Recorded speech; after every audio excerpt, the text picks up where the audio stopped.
এখন আমি যেখানে আছি এটা বেলজিয়ামের একটা অংশ। তবে এই জায়গার একটা মজার জিনিস আমি আপনাদের দেখাই। এই যে দূরে যে পানিগুলো দেখছেন, এটা একটা সাগরের অংশ।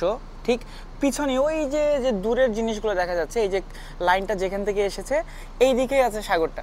তো এই সাগর থেকে আমরা জাহাজ নিয়ে এই দিক দিয়ে এসেছিলাম। এখানে এসে এখন যেখানে আছি, আপনি যদি একটু ভালো করে তাকান তাহলে দেখবেন যে আমাদের সাথে এই যে রাস্তা, এই যে ট্রাকগুলো চলছে দেখছেন, এই ট্রাকগুলো কিন্তু এই রাস্তা দিয়েই ফলো করে সামনে চলাচল করছে। তাহলে আমরা যদি রাস্তার মধ্যে থাকি, জাহাজ কিভাবে রাস্তার মধ্যে আছে?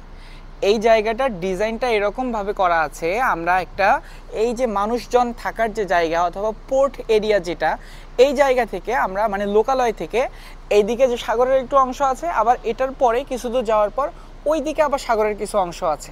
তো এই যে মাঝে যে মাটির যে অংশটা ছিল, এরা এক জায়গা থেকে ওই জায়গায় যাওয়ার জন্য এই প্যাসেজটা যাতায়াতের পথটা কমিয়ে নেওয়ার জন্য তারা এখানে একটা ক্যানেল করেছে, নালা